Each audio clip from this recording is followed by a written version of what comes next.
Are you listening? Damn.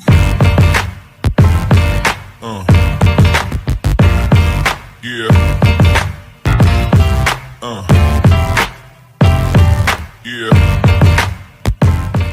Another episode of Trash Talk. I'm Damian Hill. With me, as always, is TJ O'Connor. Tonight we have Adamu Isah, who's getting ready to fight for LFA 82 going down at Mystic Lake Casino. Trash Talk is brought to you again by Valhalla Combat Sports Incorporated, Ink Shrinks Tattoo out in New Brighton, Minnesota, Spartan Martial Arts, The Fighters, TJ's Mom, Origin Wellness CBD, and James Clark's Sports Psychology and Hypnosis Therapy. How you doing tonight, Adamu? I'm doing good. How are you guys doing? Doing good, man. Yeah, doing well. Can't complain. Appreciate you taking the time to talk with us, especially this close to the fight. First question, how's camping going? How do you feel just under a week out from the fight? Honestly, I feel great. I feel ready, and yeah. So the camp has been amazing so far. It's been really good. Like I said, everyone at the academy, everyone in that team, is such a very hardworking, and we're always there to push each other, so it's really amazing to see that, Yeah. How long have you actually known about this fight? Because I know you were itching to get right back in there right away after your last fight. You didn't spend too much time inside the cage. And then I know you've been looking for a fight. How long did you know about this one? And how excited are you finally that it all came together and you got a fight now? So I find out about the fight 2 weeks after the Canterbury cut. Oh, okay. Yeah, so that's when I found out about the cut. And yeah, I say, we got to fight for you. Are you down? I say yes. So let's go. Let's do it. Oh, yeah. They make the fight happen, so it's exciting. Like, I'm very excited, So yeah. I'm glad to be able to go back in there and do what I love to do. So can't wait. Oh, yeah. Well, for the fans that are watching that actually didn't get to see you perform at your last fight and might not have watched our previous interview, could you give the fans a little bit of a background on yourself and your really impressive background? Because so actually I'm 22 years old. I'm going to be I'm going to be 23 tomororor, which is, okay. Hey, happy birthday. So, happy birthday, thank sir. You, appreciate it. Thank you guys. And I'm originally from Nigeria. I was born and raised in Nigeria. So yeah, I moved here when I was 18, doing martial art, and yeah. So yeah, and that's awesome, and to have the background. Obviously, we'll get into your taekwondo background as well, but just from a cultural background. Right now in MMA, there are 2 Nigerian-born world champions. What's that like, riding that momentum and knowing that really making a statement at this point for Nigerian-born fighters? So honestly, I would say that is such a really very, very, very inspiration. Seeing these guys from Nigeria, working so hard to get to where they are right now. Showing, hey, you can, I can do it. yeah. And I know it's something about where I came from or where all these guys came from. When we want something, we know what we want. We know the exactly way to go and get it. So we just do it, because there's only one way. We know what we want, and we can put the work in until we get what we want. So, and I think it's a huge inspiration seeing Israel Adesanya, Kamaru Usman, and what a perfect timing, So, yeah, I would say let them keep that energy. I'm coming too. Hell yeah. Hell yeah. You talk about going out there and getting things that you want. What led you to coming in the MMA and coming to the United States and pursuing this career? So I was pursuing a career in a different martial art in taekwondo. Like I told you the other time, I was having some issue with the Nigerian Taekwondo Federation, which it was a little politics and has to do with me living here, me not training in Nigeria. So I was having some difficulties, and realizing that that will be a huge problem for me in the future. So I've always want to have a plan A, B, or C if possible. I don't want to wait until something happened. Then I will try to figure what next. So I've always have my plan A, B.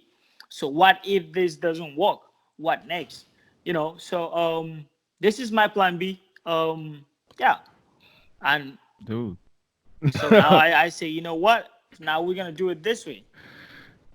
So Hell I yeah. started. I make that decision. Now here I am in the MMA world. It's all fighting. So it's no different, So Yeah. I love it. it. I love your mentality. Just kind of what you were saying earlier, knowing what you want to do and doing whatever it takes to get to that end goal. Just staying driven, staying focused. So, I mean, we talked. You mentioned your taekwondo background. Yes, high level sir. striking, and everybody that has seen your first fight Yes. saw that firsthand. I mean, it was a wake up call. I'll say for myself personally.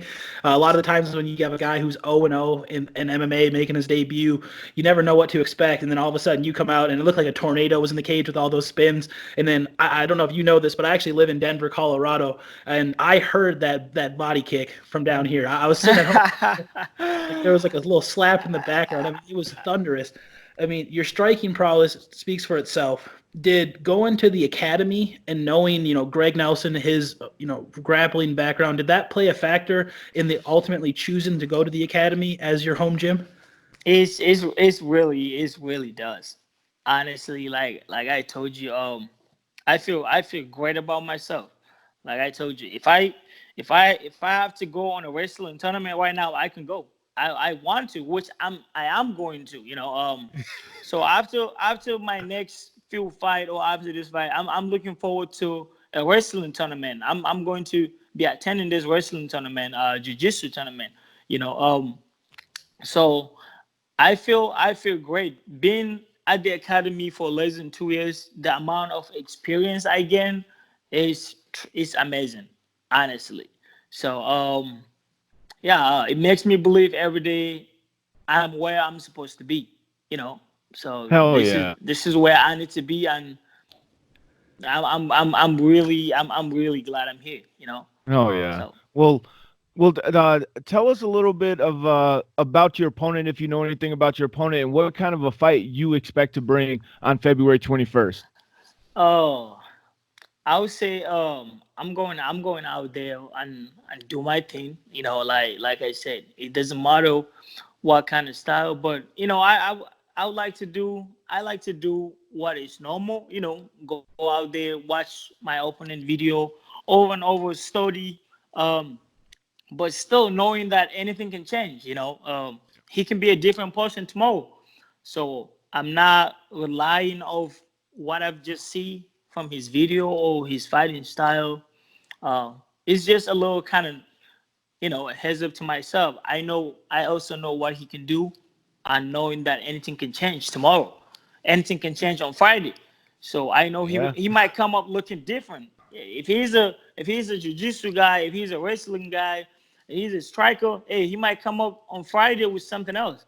So but like I said, whatever he come with, we're Oh ready for yeah. it. We're Yeah, ready and for Yeah. it. and I love that mindset. Just focusing on yourself, especially at this level. I mean, Exactly. you're fighting a guy with a lot of experience. This only be your second fight. I feel like you're jumping in, and I feel like you couldn't be more ready for it. I love the confidence. Your skill Exactly. set speaks for itself.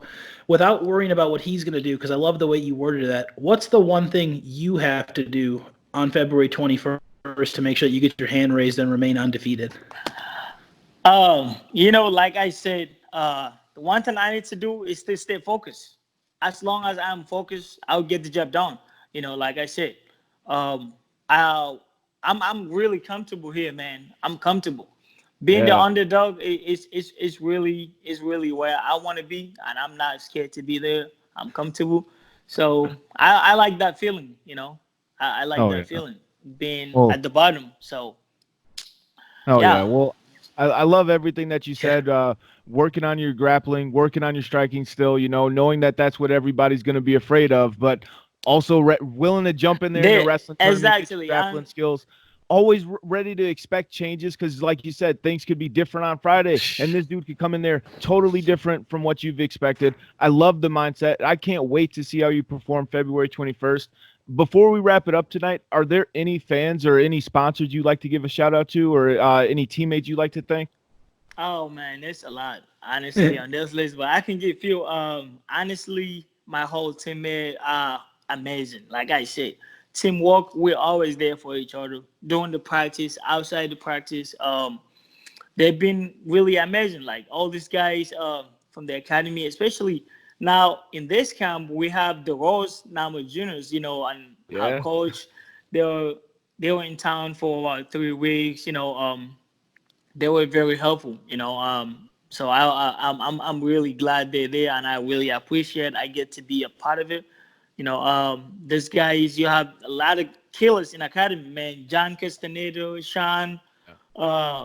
Sean Stebbins, Shackton, McPadden, Josh, and all these guys, Noah, man, it's just a bunch of killers. Killers. Yeah. Exactly. Killers. So if you show up, you gotta work. So I'm not worried about my opponent. They gotta worry about what I had to do. They gotta worry about me. Hell yeah. So, well, man, I really appreciate you being on tonight. I can't wait to the fight. People watching, make sure you grab your tickets. Reach out to these fighters. Grab your tickets February 21st, Mystic Lake Casino. Like this video. Hit that subscribe button. Trash Talk with Damian and TJ. Do not be a hoe. Awesome. Nice talking to you guys. I appreciate it. Thank you, Adam.